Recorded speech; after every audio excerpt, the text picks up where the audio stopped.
Hello friends, welcome to S4 kitchen. ఇవాళ నేను చూపించబోయే రెసిపీ లెమన్ కొరియాండర్ సూప్. ఇప్పుడు వింటర్ సీజన్ కదా, అందరికీ జలుబు దగ్గు ఉంటూ ఉంటాయి.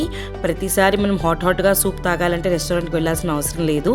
ఇంట్లో సింపుల్గా లెమన్ కొరియాండర్ సూప్ ఎలా చేసుకోవాలో ఇక్కడ నేను చూపించబోతున్నాను. It was very rich in vitamin C అండి.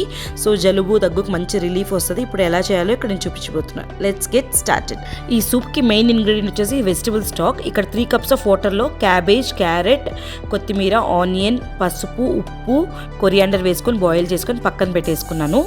లేదు ఒకవేళ ఇది చేసుకునే టైం లేదు అనుకుంటే మ్యాగీ క్యూబ్స్ దొరుకుతాయి వెజిటబుల్ స్టాక్ కి. అది హాట్ వాటర్ లో మిక్స్ చేసుకుంటే సరిపోతుంది. ఇప్పుడు ఒక పాన్ పెట్టేసుకొని ఒక టీ స్పూన్ ఆఫ్ బటర్,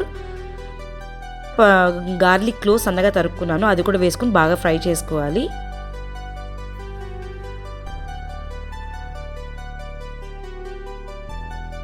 ఇప్పుడు పచ్చిమిర్చి వేసుకుంటున్నాను సన్నగా తరిగింది, ఇది కూడా ఒకసారి ఫ్రై చేసుకోవాలి.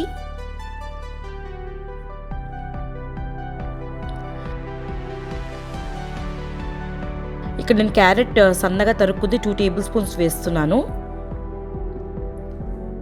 అలాగే 2 tablespoons ఆఫ్ క్యాబేజ్ వేస్తున్నాను సన్నగా తరుక్కుంది. ఈ రెండు కూడా మనము జస్ట్ క్రంచీగా కుక్ అయితే సరిపోతుందండి, ఫుల్లీ కుక్ చేయకూడదు. ఫుల్లీ కుక్ చేస్తే సూప్ టేస్ట్ ఉండదు అసలు. సో జస్ట్ క్రంచ్ అయ్యే వరకు కొద్దిగా షాలో ఫ్రై చేసుకోండి, సరిపోతుంది. నేను ఆల్రెడీ సాల్ట్ వేసాను వెజిటబుల్ స్టాక్ ప్రిపేర్ చేస్తున్నప్పుడు. ఇక్కడ సూప్కి సరిపడా చూసుకొని వేసుకోవాలి. ఇది కూడా ఒకసారి మిక్స్ చేసేసుకోవాలి. ఇప్పుడు మనం ఆల్రెడీ ముందుగా బాయిల్ చేసి పెట్టుకున్న వెజిటబుల్ స్టాక్ ఉంది కదా, ఆ వెజిటబుల్ స్టాక్ అంతా కూడా వేసేసుకోవాలి. ఇదే మెయిన్ ఇంగ్రీడియంట్ ఈ సూప్కి. రెస్టారెంట్ స్టైల్లో ఉంటుంది, టేస్ట్ ఏమాత్రం తగ్గదు. అంతా ఒకసారి కలిపేసుకోవాలి. మనం ఆల్రెడీ చిల్లీస్ వేసుకున్నాం కదా, కొద్దిగా పెప్పర్ పౌడర్ టేస్ట్గా అనుకూలంగా చూసుకొని వేసుకోవాలి. అంతా ఒకసారి కలిపేసుకొని బాగా మరిగించుకోవాలి సూప్ అంతా కూడా. మనకు రెడీమేడ్లో నార్లో కానీ మ్యాగీలో కానీ రెడీమేడ్ ప్యాకెట్స్ దొరుకుతాయి అన్ని ఫ్లేవర్స్ సూప్స్ కూడా.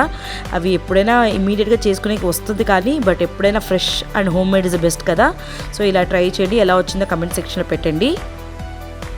ఇప్పుడు సూప్ అంతా కూడా మరిగిపోయింది కదా, ఇక్కడ నేను ఒక 2 teaspoons ఆఫ్ కార్న్ఫ్లోర్ తీసుకున్నాను 2 teaspoons ఆఫ్ వాటర్తో. అదంతా కలిపేసుకొని ఇక్కడ మరుగుతున్న సూప్లోకి వేసేసి ఒకసారి కలుపుకోవాలి. ఇలా వేసుకోవటం వల్ల మనకు సూప్ థిక్ అవుతుందండి. అంతా కూడా ఒకసారి కలుపుకొని 2 minutes మరిగించుకున్నాం అనుకోండి, సూప్ కూడా థిక్గా బాగా రెడీ అయిపోతుంది. సూప్ అంతా కూడా బాగా మరిగిపోయింది కదా, ఇప్పుడు నిమ్మకాయ రసం వేసుకుంటున్నాము. స్టాక్ ప్రిపరేషన్ చేసుకున్నప్పుడు ఒక 1/2 నిమ్మకాయ వేసుకున్నాను, మిగిలిన నిమ్మకాయ ఇక్కడ వేసేసుకోవాలి. మీ టేస్ట్ అనుకూలంగా చూసుకొని వేసుకోండి. And final and last ingredient వచ్చేసి స్టవ్ ఆఫ్ చేసేసుకొని వేసుకోవాలి కొత్తిమీర. సన్నగా తరిగిన కొత్తిమీర వేసుకుంటున్నాను 2 tablespoons. కొత్తిమీర వేస్తూనే ఇమీడియట్గా సర్వ్ చేసేసుకోండి. ఒకవేళ కాసేపు ఆగి సర్వ్ చేస్తే కొత్తిమీర అంతా కూడా బ్లాక్గా టర్న్ అవుతుంది. ఇంకా ఇక్కడేం కొత్తిమీర వేసాక ఇంకా బాయిల్ చేయాల్సిన అవసరం లేదు, ఇంకా సర్వ్ చేసేసుకోవచ్చు.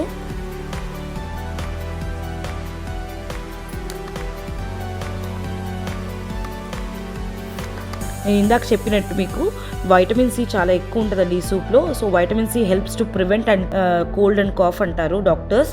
సో ఇది ఎలాగైనా ఇంక్లూడ్ చేసుకోండి, మీకు కోల్డ్ అండ్ కాఫ్ ఉన్నప్పుడు చాలా హెల్ప్ అవుతుంది. చూసారా ఎంతో ఫాస్ట్గా రెడీ చేసేసుకోవచ్చు లెమన్ కొరియాండర్ సూప్. మీరు ట్రై చేయండి, ఎలా వచ్చిందో కమెంట్ సెక్షన్లో పెట్టండి. చూసారు కదండి నా వీడియోస్ కనుక నచ్చినట్టయితే నా ఛానల్ లైక్ చేయండి, షేర్ చేయండి, సబ్స్క్రైబ్ చేయండి, పక్కనే బెల్ బటన్ ప్రెస్ చేయండి for the latest updates. Thanks for watching my videos. See you all soon with a new recipe. Bye.